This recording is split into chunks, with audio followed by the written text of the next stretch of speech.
Hi guys, good morning, buenos dias, this is Jana and welcome to my channel. And if you're new, welcome. I hope you stay with me and you stay tuned for many more videos.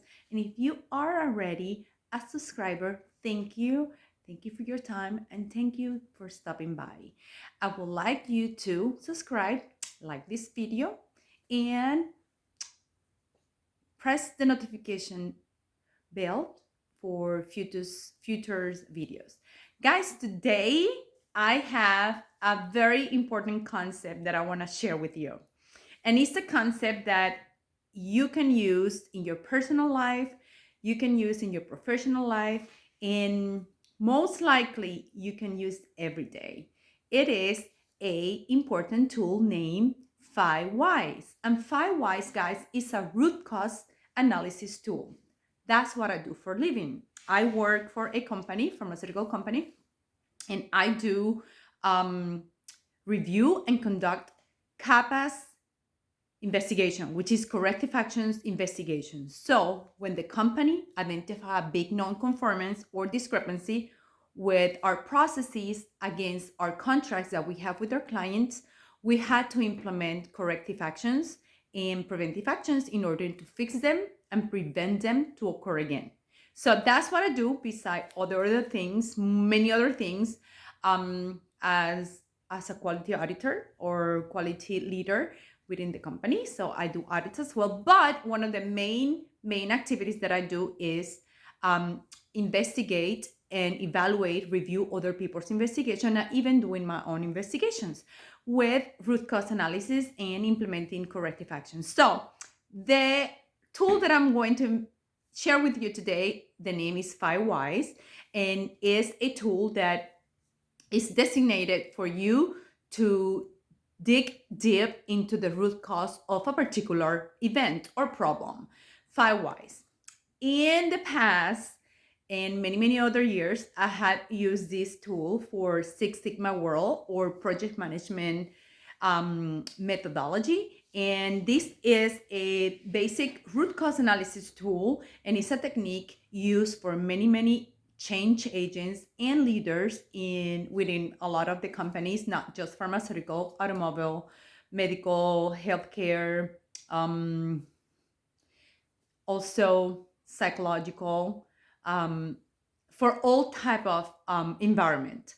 So the important here is to identify the root cause, to eliminate that cause, to stop, eradicate, stop the bleeding of that cause. So in the real world, I want to make an example. I want to share an example with you, and then I'm going to go with another good example for you and me for personal development, which is what I like to share with you all. So my example is very easy and is about a daily basic example. My example is this morning, you get up, and for those that work on site or buildings or facility or physical offices, you try to start the car and will not start. So you start, didn't work.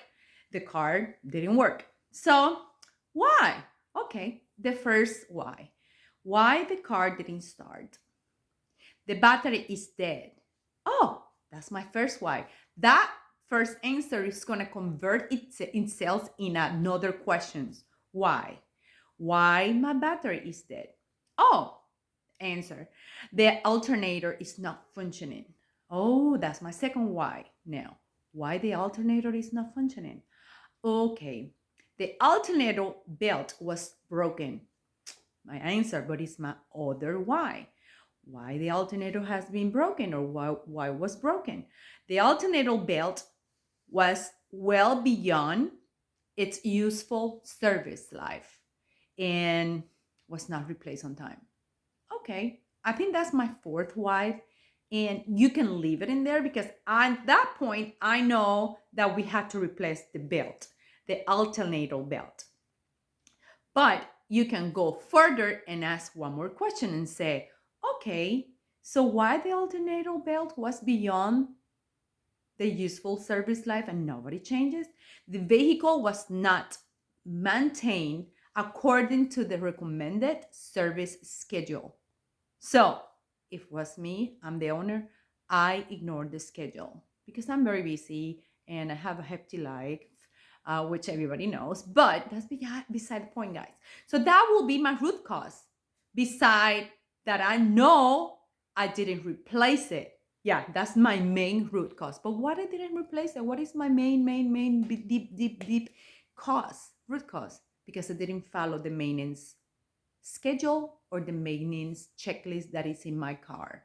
So now that I know the root cause, what I'm gonna do to fix it? First one, I'm gonna take my car to the mechanical center and have them check, and they're gonna do their thing because I'm not a car chick. I just delegate it to my husband most of the time, or if it's something out of his range or knowledge or handyman skill, we'll take it to a mechanical center. So they're gonna manage it, they're gonna fix it, but the root cause is me because they're gonna put that date, this new date in my schedule manual, my maintenance checklist. And if I don't check it, guys, I'm going to ignore it next time.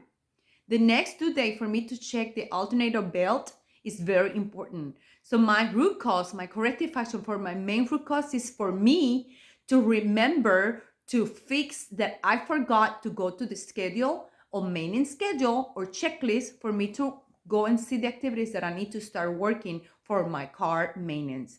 So that's my root cause. I need to work in my corrective action. My corrective action I'm going to implement is to fix that problem that I've been ignoring. I never go to that maintenance checklist. I never go to that manual to check what is next. What is my due activity that I'm going to work on my car. So that's in the real life world, like a simple 5 why.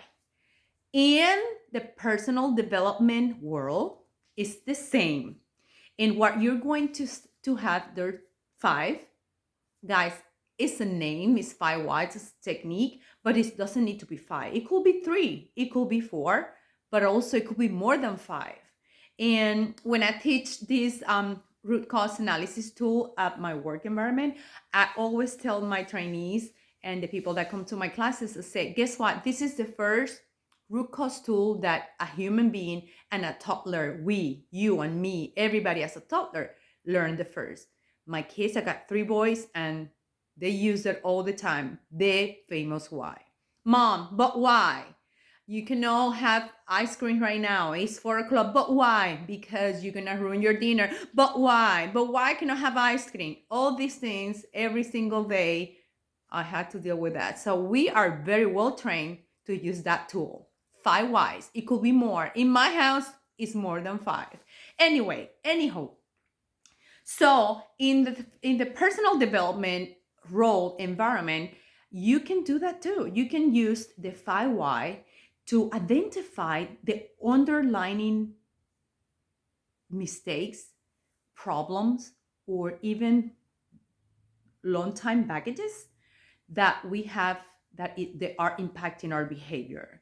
And that, again, you start with a question, with the first statement, you convert it as a why, you answer the first why. That answer, it will be your second why. It's always a cycle. It's the why, the why, the why. You know, that's easy.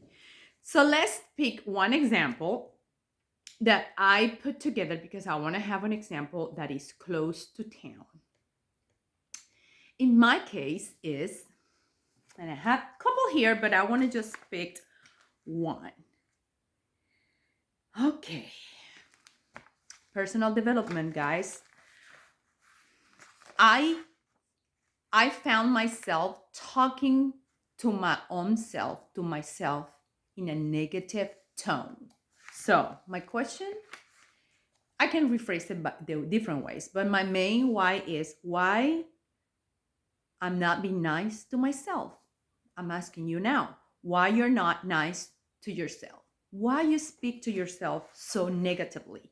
Why you look at your mirror and said, I don't like what I see? Why you look at the mirror when you are about to take a shower and say, look how fat I look, or look this stretch mark, or look this fat here, or look how ugly I look? Why you do that? Look inside yourself, inside very deep, and you don't need to have the answer right now, guys. We don't have to have all the answers right away. But if you use that five why, do not stop until you find your root cause. Why you're talking to yourself in a negative tone. Why? The first answer, let's play role play. Why you're talking to yourself in such a bad negative tone? Because today is Monday and I don't like Mondays. Okay. Why you don't like Mondays? We're not going to change the fact that it's Monday because there's 7 days in a week and they got their own names already. So why you don't like Mondays? Well, I don't like Mondays because I miss 1 or 2 extra hours of sleep because I like to sleep on the weekend and I only have 2 days off for the weekends. Okay, why you don't have enough sleep? Why you didn't sleep well or enough hours on Saturday or Sunday? Because I like to watch TV, or best example, I went to dinner. I have extra fun, and I just have some drinks and I spend some time in the restaurant, and my friends and I, we have extra fun. And I went to bed very late. I came home about 2 a.m. and I went to bed about 3 o'clock, and I had to get up at 7:30 because I go to church just 8. So I didn't sleep well. So what is the why? What is your true why there that you're gonna ask? Why I did not keep my scheduling to go to bed? Because guys, even though we have 2 days for weekend to rest, relax, and re-energize and recharge our batteries, we need to honor our body as well. Our bodies need to rest and have that sleep. So that's your why. So yeah, my last why is because I went and had too much fun. That's the answer. What are you gonna do? What corrective action you're going to implement to yourself for next time? Have at least 6 hours sleep instead 3 hours sleep. One example could be I will set an internal timeline. Let's say by midnight, I'm going to start saying goodbye to my friends and I'm going to keep it. What if you ignore your mentally alert alarm?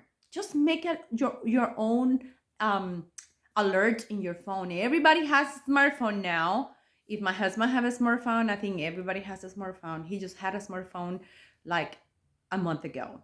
He was in the denial. But anyway, guys, if you have a phone or you have a calendar, or you can even ask one of your friends, call me at 11:30. If you had a friend that is up till late, call me 11:30 and he's going to remind you it's almost midnight, it's time to go home. Guys, that's a good corrective action. You can put an alert in your smartphone to alert you it's getting close to midnight. Go home. For you to get up at 7:30, at least you want 6 or 7 hours of sleep to make your body feel better. So that's a simple corrective action. But guys, this is just a simple scenario. Life is about finding your root cause. Life and fixing and self-development and self-care, self-growth is about going deep, going into, digging into what is really the underlining root cause that is causing my behavior. Once you find that, guys, you can start working in your action plan. But if you don't know it, you're going to start putting band-aid and you're never going to fix it. So my call to action to you is start practicing the 5 why. Remember, it's not only 5, could be 3, could be 10, 11, but until you find and identify that root cause, you're going to start putting in corrective actions. You're going to make vain action plans that is not going to fix the issue, the true root cause. So have a wonderful Monday. Have a wonderful week. This is a beautiful week full of opportunities. Guys, it's Monday for me too. And I need to start my day with a positive thinking and a mantra that put me through the day, because I'm that kind of the crowd that don't like Mondays. But it's because I really have so much to do on Mondays. But that's not going to stop me to have a good day. So it's in your hands, it's in my hand. Have a wonderful week. Be blessed, stay beautiful, stay safe. And once again, let's pray for the world that have no more wars. Let's pray for all the neighbors in your community, but also from Europe, our neighbors, and pray for all these people. They are losing their life, and also they are in fear, living in fear. And I talk about fear a lot. Nobody wants to live in fear. Nobody wants to be led by fear. So let's pray for Ukraine. Let's pray for the Russian. Let's pray for everybody that has been impacted by this, especially for our military people. Let's pray for my nephew, Sebastian. I'm praying for you every day, every time I remember about this craziness in the world. I always pray for you 2-3 minutes. So let's pray for everything that is happening around us, guys. Indirectly, everything is affecting us. And sometimes we don't know what we are reacting, or we're snapping at our friend or our spouse. This impacts everybody. So let's be kind to each other. Let's show love to each other and support and pray for each other. Is the best way of tackling this type of war situation. God has the power to change their heart. I know that. So be blessed. Subscribe, guys. Subscribe. Give it a like. And next time we're going to talk about another tool. And guys, I'm not a professional psychologist, but I know about this tool because that's what I do. I've been trained on these tools, and these tools have been used for many, many years before me, because I didn't invent it, but also it's a tool that you can apply it in your life, professional life, in work, even planning for future decisions. So have a wonderful day. Have a blessed day. Be blessed. Have a wonderful week. And I'll be posting soon. I'll see you in my next video. God bless. Like this video, subscribe, and I'll see you soon. Bye-bye. Janas, besos.